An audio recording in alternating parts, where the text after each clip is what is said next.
దేవుడికి స్తోత్రం. ప్రైజ్యుల హల్లెలూయా. ప్రియమైన సహోదరి సహోదరులారా, యేసుక్రీస్తు సహవాసం సభ్యులందరికీ నా హృదయపూర్వకమైన వందనాలు తెలియజేస్తున్నాను. మా యూట్యూబ్ ఛానల్ చూసినందరూ కూడా శుభాలు ఆశీస్సులు తెలియజేస్తున్నాను. కుటుంబాల కొరకు, ఆరోగ్యం కొరకు అందరూ క్షేమంగా ఉండాలని ప్రార్థిస్తున్నాం. మరి బైబిల్లో చిన్న మాట ఉంది, చెప్పాలి ఆశపడుతున్నాను. మనం ఏమి నేర్చుకున్నాం, పిల్లలకి ఏమి నేర్పించాం, ఏమి నేర్చుకుని పిల్లలకి నేర్పిస్తున్నాం, పిల్లలు ఏమి నేర్చుకుని పెద్దలని లోబడి ఎలాగుంటున్నారు. ఆనాడు ఇజ్రాయెల్ దేశానికి దేవుడు ఉన్నాడని భయపడేవారట. ఉండి దేవుడి మాటలు వినాలట. దేవుడి మాటలు విని పెద్దలు తెలుసుకుంటారు. పెద్దలు తెలుసుకుని పిల్లలకు నేర్పించాలి. ఈ పాత నిబంధనలోనూ ఒక ప్రకారముగా ఒక చిన్న మాట రాయబడింది. ఒరోబి అని ఒక భక్తుడు ఉండేవాడు ఇజ్రాయెల్కి. ఆ భక్తుడు తన భయపడేవాడంట దేవుని మీదకి. ఈ వాక్యంలో ఏం చెప్తుందంటే, మన జాగ్రత్తగా ఆలోచించి మన దేవుడికి భయపడుతున్నామా, దేవుడి మాటలు వింటున్నామా, పెద్దల్ని ఎలాగా ఆత్మీయ పిలుస్తున్నాము, గౌరవిస్తున్నాం నేర్చుకోవాలి.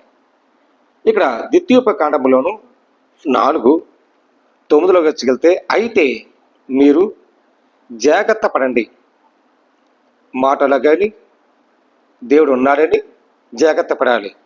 నీవు కనులారునకు చూసివారికి మరొకవనట్లు దేవుణ్ణి మర్చిపోవద్దు. కనులారు నిన్ను చూస్తున్నాడు, మరొకనట్లు జాగ్రత్త కాపాడుకో. నీ కుమారులు, నీ కుమార్తెలు వాటిని నేర్పించాలి. వాక్యం నేర్పించాలి. దేవుడు ఉన్నాడని నేర్పించాలి. అప్పుడు నీవు ఎరేబుల్ అని ఒక భక్తుడు ఉండేవాడు. నీ దేవుడైన యెహోవాకు సన్నిధి నిలిచి ఉండగా యెహోవా నా యొద్దకు ప్రజలకు కూర్చును. వారు ఆ దేశములో బతికి దినములన్నిటికీ నాకు భయపడగా. దేవుడు అంటున్నాడు, ఆ దేశములో ఉన్న యెహోవాను చూసి చాలా మంది ప్రజలు భయపడేవారు, పెద్దలు కూడా భయపడేవారు. మీ బిడ్డలకు నేర్పించండి. ఎలా నేర్పించాలి? కనులారు చూస్తున్నట్టు. రేపొద్దున దేవుడు ఏమి ఇస్తున్నాడు, ఏమి ఇవ్వబోతున్నాడు ఏంటో మన కనులు చూస్తున్నట్లు. ఆయన లేవనెత్తేవాడు, కనులు చూస్తున్నాడు. మనం ఏం చేస్తున్నాం, ఎలాగుంటున్నాం, ఏ ప్రకారంగా నడుచుకుంటున్నాం, బైబిల్ సారంగా నడుస్తున్నామా, వాక్యం సారంగా నిలబడుతున్నామా, వాక్యం సారిలో మనం ఆలోచిస్తున్నామా అని ఈ వాక్యంలో రాయబడి ప్రకారముగా మరి ఇక్కడ కుమారులకు దేవునికి భయపడినట్లు ఉండాలట. ఎవరు దేవునికి భయపెట్టి ఉండాలి? మన జ్ఞానమొత్తం అంట. ఇక్కడ చూడండి, ఇక్కడ మీ పిల్లలకు నేర్పించినట్లు వారికి ఈ మాటలు వినిపించండి. ఎలా వినిపించాలి? జ్ఞానమతో. ఇక్కడ ఏముందంటే, ఆలకించండి, చెప్పిన దినములు గుర్చి వాళ్ళకి తెలుపరండి. నాయన, దినదినములు గడిచిపోతున్నాయి, దినదినములు గతించిపోతున్నాయి కనుక మరి ఏ దినము చెడు వస్తుందో తెలియదు కనుక ఒక తల్లిగా, ఒక తండ్రిగా, ఒక పాత్రగా నివసించిన దేవుడు ఉన్నాడని తరతరములకు పిల్లలకే నేర్పించాలట. ఈ రోజుల్లో బిడ్డలు కూడా మరి తల్లి తండ్రి మాట వెంట్ల తల్లి ప్రేమగా వేరే చూస్తారు, తండ్రి ప్రేమగా వేరే చూస్తున్నారు.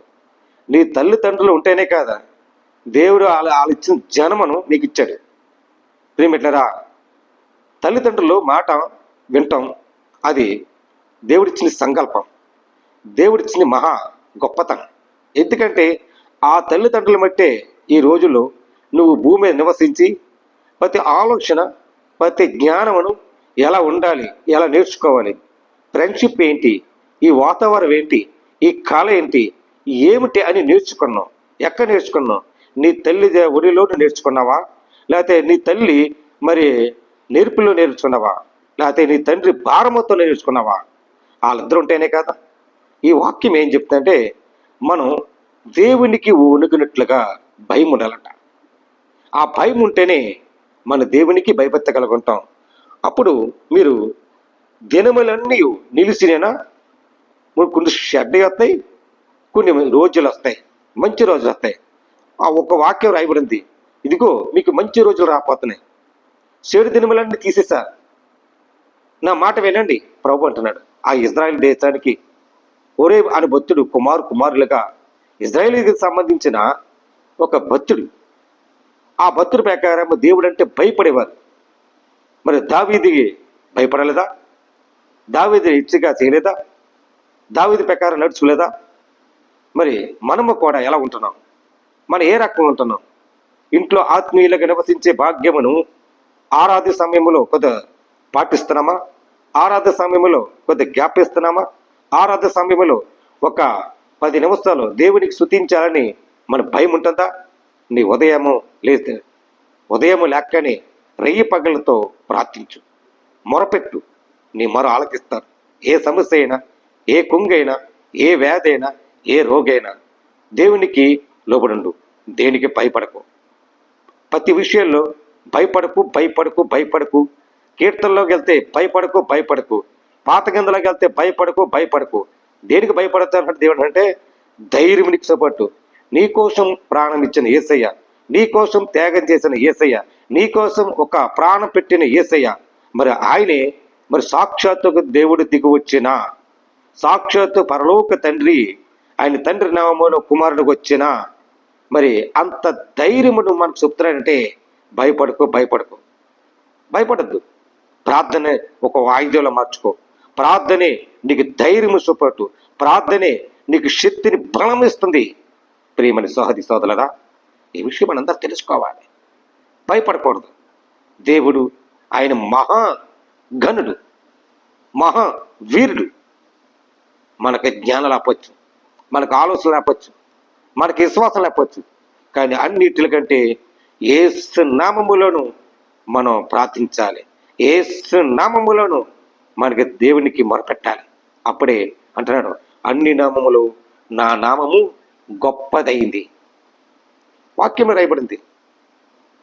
ఆయన పిలిస్తే పలికేవాడు, నువ్వు మాట్లాడితే మాట్లాడేవాడు, నువ్వు ప్రార్థిస్తే నీ ప్రార్థన మొరపెట్టే ఆలకించేవాడు, నువ్వు ఏడితే నీ కన్నీరు తుడిచేసేవాడు, నువ్వు శోధనలో ఉంటే ఆ శోధనలు తప్పించేసేవాడు, నువ్వు శ్రమలో ఉంటే ఆ శ్రమలని తన మీద భారం మోసుకుని ఆ శ్రమలకు సమాధాన పరిచేవాడు. ఈ వాక్యం తెలుసుకోవాలి. ఎవరు భయపడాలండి? దేవునికి. ఆ విషయం తెలుసుకోవాలని ఇంకో మాట రాయబడింది. ద్వితీయోపకాండములను 32:11 వెళ్తే నిన్ను ఎలా కాపాడుతాడండి? పక్షిరాజు వలె నేను గూటికి చేర్చుకుంటున్నాడు. ఇక్కడ చూడండి 11. పక్షిరాజు తన గూటికి లేపి తన పిల్లల పైన అల్లాడుచిన రెక్కలు సాపుకొని వాటి పట్టుకొని తన రెక్కల మీదకి వాటిని మోయినట్లు. దేవుడికి స్తోత్రం, హల్లెలూయా. ఎలా కాపాడుతాడండి? తన రెక్కల కింద కాపాడుతున్నాడు. దేవునికి ఎప్పుడు పడ్డావో అప్పుడు నిన్ను ఆదరిస్తాడు, ప్రేమిస్తాడు. ఇక మాట అంతండి, యెహోవాకు వారికి విడిపించును, నడిపించును, యెహోవా మాత్రమునకు వారికి నడిపిస్తూనే ఉంటాడట. యెహోవా నామములోను ఉన్న వాళ్ళు ఏం చేస్తారని? నడిపిస్తాడు, విడిపిస్తాడు. నీకు కష్టం వచ్చిందంటే నేను రెక్కల చాటక ఆయన హస్తం పట్టుకుంటాడు. ఈ వాక్యం ఏం చెప్తుందంటే, భూమి మీద స్థలములకు వాటికి నెక్కించదను. దేవుడికి స్తోత్రం. ఎలాగండి? ఉన్న స్థలములు పైకి ఆకాశం విశాలమైన స్థలములో ఆయన నీకు కొండగా ఉంటాడు. ఎలాగంటే తనకు కొండగా రెక్కల చాటుగా తన ఆదిస్తాడు, తన ప్రేమిస్తాడు. మన దేవుని అడ్డుల బిడ్డలాగా ఉన్నాం, దేవుని విశ్వాసాల బిడ్డలాగా ఉన్నాం. ఎలాగుంటున్నాం? దేవునికి ఎలా నడుచుకుంటున్నాము, ఎలా ఉంటున్నాము? దేవునికి బిడ్డలకి నేర్పించే గుణపాఠ లక్ష్యం ఇది. పెద్దలారా, మీ బిడ్డలకు నేర్పించండి. పిల్లలారా, మీ తల్లిదండ్రులని సన్మానించండి, గౌరవించి ప్రేమించండి. అది దేవుడిచ్చిన ఆజ్ఞ. దేవుడి ఆజ్ఞ మాట్లాడుతున్నాడు. ఈ విషయం మనం దేవునికి లోబడినట్లుగా భయపడినట్లుగా ఉండాలని ఈ వాక్యం రాయబడింది. దేవుడి మాట దీవించి ఆశ్రయించిన కాక ఆమేన్. ప్రార్థన చేద్దాం. అందరు కళ్ళు మూసుకోండి. ప్రేమ గల తండ్రి, కృప గల దేవాని స్తోత్రాలు. ఈ వాక్యముతో మాతో మాట్లాడడానికి వందనాలు అయ్యా. నాయనా అయ్యా, ఎంతవరకు మేము నేర్చుకున్నాము, ఎంతవరకు మీలో ఉన్నాము, ఎంతవరకు అయ్యా బిడ్డలు నేర్పించవు ఈ వాక్యంలో రాయించిన వందనాలు, మీ స్తోత్రాలు. అనేక బిడ్డల ప్రభా జ్ఞాన ఉపదేశముగా నాయన నడిపించిన వందనాలయ్యా. ఇజ్రాయేలుకి ప్రభా ఆనాడు మీరే మహిమలు ఎంతో గణపరిచారని, మీరు నా మీదగా ఉన్న మరి దేనికి భయపడకు, దిగులు పడకు, చింతించకు, నా మీద మరి చింత ఇవ్వతే నా మీద వెయ్యింది అన్నావు. నిజమే ప్రభా, ఆనాడికి నీ మీద దేశంలో ఎంతమంది రక్షించావు, కాపాడావు అయా, భద్రత ఉంచావు అయా. మమ్మల్ని ఆ బిడ్డలుగా ఉన్నట్లుగా మమ్మల్ని భద్రత ఉంచు. నీకు సాక్షిగా వాడుకో, సహాయం తెచ్చు. ఈ చిన్న ప్రార్థన నీ సాక్షిగా, పరలోక తండ్రిగా, నీ శిశువులుగా, మీ దాసులుగా ఉన్నాం నాయన. ఈ లోకములో మేము నివసిస్తున్నామంటే అది నీ కృప. నీ కృప లేనిది నాయన మాకు తోడు ఎవరున్నారయ్యా. రెక్కల చాటక తండ్రి నైనా మమ్మల్ని ఎంతో బలపరచ సిద్ధపరచం.